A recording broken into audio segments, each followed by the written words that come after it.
Hello, this is Leon Carroll, and I am in DGH2, and this is my footage of a playthrough for my current environmental and level design project, SmithNSteel. So this game is a first-person sort of loot and bash type game. I guess is what I was originally going to type of thing to go for this.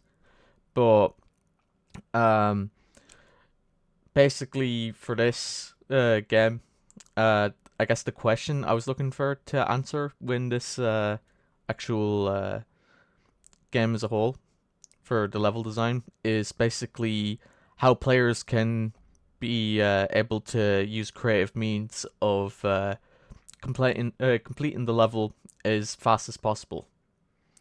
So taking this into account, I tried to make the gameplay um, evolve around that. So there are many different ways the player can explore to get to the main objective, which you can see up there in the top left hand corner, is to find a way into the junkyard, get the scrap metal, and then get out. So it's a simple mechanic. So basically, I plan in like a lot of these buildings are kind of empty at the moment, but what more than likely will happen is these will have more stuff added in further iterations, but for now, um, they are just there for decoration. Um, Over here is the furnace. The furnace will play go a bit into the actual game itself, but in terms of level design, it would be part of this area, which is the neighborhood. The neighborhood consists of about three houses, which the player can go inside and explore. And each of these different houses will have some more elements added in further iterations. Um, in the level as a whole, there's about two major areas at the moment, but I plan on adding a third one in further iterations later down the line. But as it stands now, the main areas are here, the neighborhood, and the junkyard, as you can see over there. So basically, in terms of the actual level, um, the way that the game was intended is basically you have to go around and steal a bunch of stuff to power your furnace over there. And some of these places involve you going into breaking into people's houses to steal their stuff that you can bring back to your house, or going to the junkyard over there to take stuff. But the junkyard will be risky as there's enemies over there. But before we get sidetracked, I guess we can look at more the different areas, as you can see here. Um, as When I did some user testing, I did notice that a lot of the people um when I told them to find any means necessary to get into it, they definitely took that to heart. And what ended up happening is a lot of people found out that you could climb on these mountains here and hop over the fence. So what I ended up doing, in relation to user feedback, is adding a collider wall here, so you're not able to. Well, sorry, a collider wall, four collider walls, large ones that go around the entire perimeter of the actual map itself, which prevents the players from being able to climb up there. And also in this area, there are areas that are kind of like high up that can kind of cause it, as you can kind of see there. But I also have installed collider walls here as well, so players are not able to jump over and cheat the game. There's also some to add in the immersiveness and for a level design perspective as well. I added in some barbed wire to make it look like that you're not meant to actually hop over these areas. Although, in some areas, you can, which we'll look at later in a second. So we'll run back over here. So in terms of the level design, there in this area, the main objective is to get into there.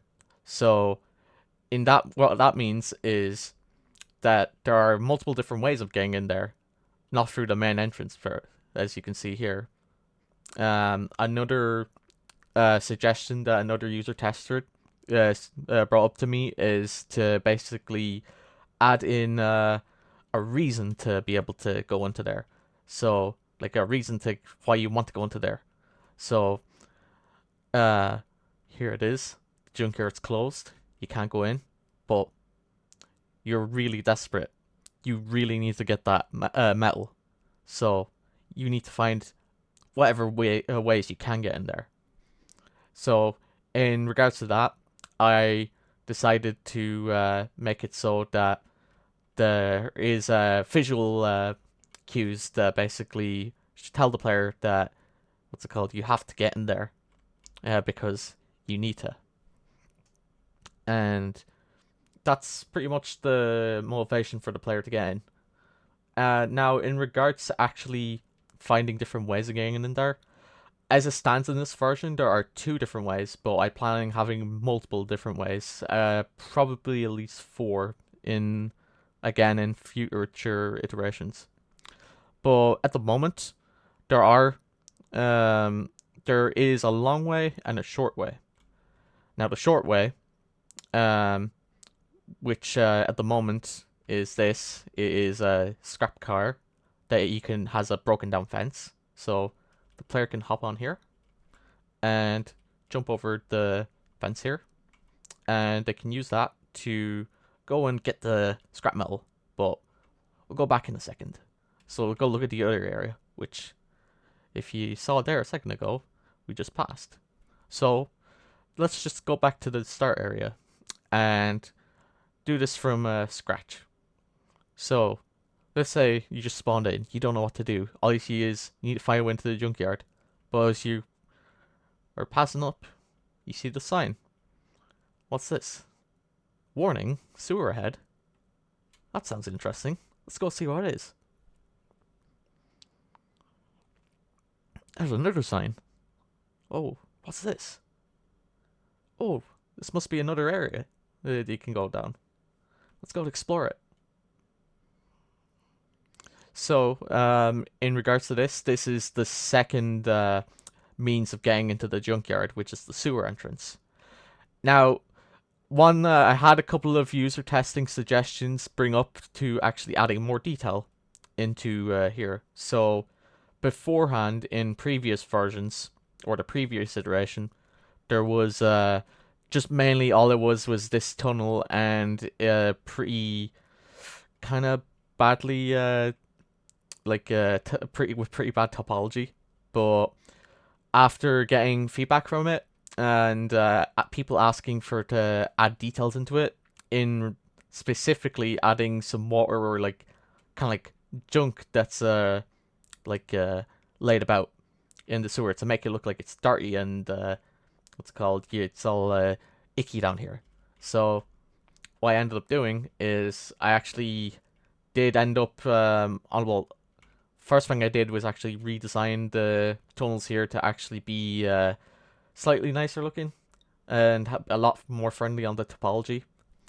But aside from that, I took into the more detailing account and added in a sort of plane, kind of like a sort of translucent plane that kind of acts as murky water. And as you kind of see here, I also added in these little garbage piles that are scattered around the tunnels to make it look like it's quite dirty and there's garbage piling up down here and it hasn't been looked at. And you can kind of see that some of these garbage piles kind of block off some of these entrances. In regards to the tunnels, I actually have plans, I guess, to actually further expand on these and more iterations down the line to actually add in kind of like more like large rooms and stuff like that, so that the player can go in and explore, and maybe they might have more loot that the player can find and bring back to their house. So as you can see here, there's more detailed garbage. if you keep going ahead, eventually, we will actually head back. As you kind of see that there are some of these tunnels actually do lead around to different paths.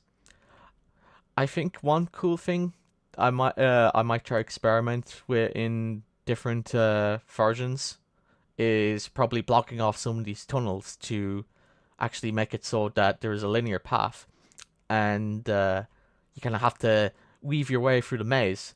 I think that would kind of like entice the player to, although it might be difficult for some, I think it would be more engaging in terms of a level design perspective.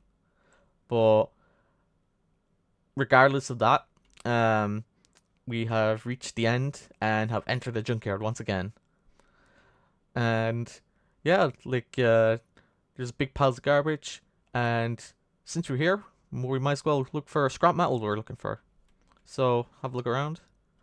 You see all these big piles of garbage that you can walk on, get a better look around the place. Kind of see there's some old cars. There's a what's that, like a camper van or an old mobile home that's what's it called, being put to the junkyard, and it looks like there's no barbed wire over it, so maybe that's a possible way out of here. Aside, obviously, since that's areas, that's another way of getting back out.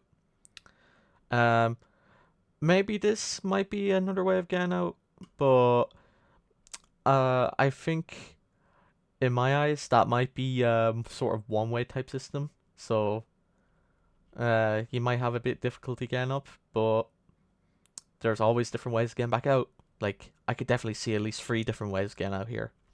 So, enough of getting sidetracked. Let's go find our different scrap metal. So, let's keep having a look around. There's lots of different trash. Don't think we can use that for a furnace. Oh, what's this? Oh, I think this is our scrap metal we're looking for. Let's get it. Okay, there we go. We picked it up. You can see at the top right-hand corner. Our nice little cube of scrap metal. Let's hop over here. And let's go back to our furnace, because we need to smelt this scrap metal down. Alright. We're here. It's the moment of truth. See, it's on and all. Let's go. Yeah, we won! We did it. Yes, and that's pretty much the entire game as it stands now. It's pretty simple. You can definitely get the point across. It's a pretty simple game. I definitely what's it called, enjoyed making the level. It's definitely has its own little charm to it, especially with the 3 different areas you can explore. The neighborhood, the junkyard, and the sewer system you can go down into. There's definitely a lot of potential for players to find their own different creative ways of actually getting the objective here. So I'd be looking forward to see how fast people could be able to complete such a game like this, and maybe possibly make this a favorite amongst speedrunners and stuff like that. But who knows? That could be something for later down the line. But anyways, that's enough from here. Thank you all for looking at my video, and I hope this has been somewhat educational in my level design. And hopefully, maybe down the line, I might release another log and playthrough of the next iteration. But thank you all, and good night.